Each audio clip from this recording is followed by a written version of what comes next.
Hello everyone, welcome to my channel. Please subscribe and keep watching more details.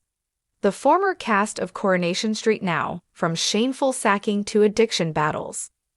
On Friday, the sad news of Philip Lowry's death was shared by his publicist, the actor best known for his portrayal of Dennis Tanner in Coronation Street. Lowry passed away at the age of 89, leaving a lasting legacy in British television. Philip first appeared as Dennis Tanner in Coronation Street in 1960, when the show was still in its infancy.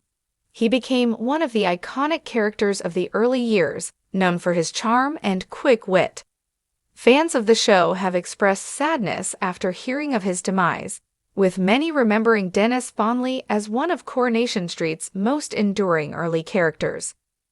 One distraught fan took to social media, writing, "So sad to hear about the death of Philip Lowry, who played Dennis Tanner in Coronation Street. He appeared in the very first episode of the show nearly 65 years ago."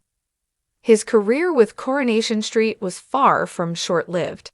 He initially appeared in 1960, staying on the show until 1968, and his character became deeply intertwined with the series' early narrative. Philip left the show in the late 60s, but in 2011, he made a triumphant return to Coronation Street, much to the delight of longtime fans. His return, after an absence of over 40 years, was celebrated by viewers, proving that his connection with the show remained strong throughout his life. His return in 2011, alongside his on-screen mother, Elsie Tanner, played by the legendary actress Pat Phoenix, was a true moment of nostalgia.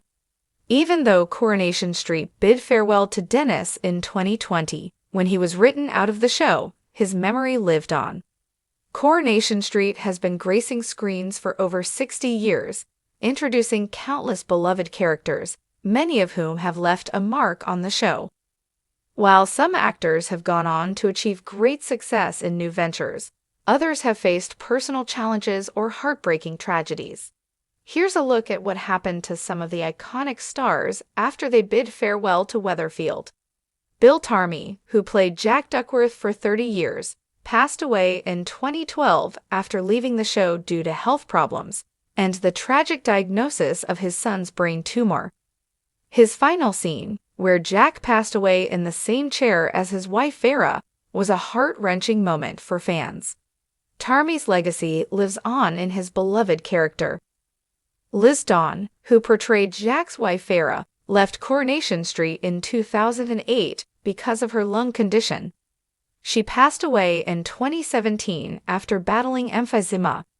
Liz was remembered as a kind and generous woman, with her on-screen relationship with Jack Duckworth being one of the most iconic in the show's history.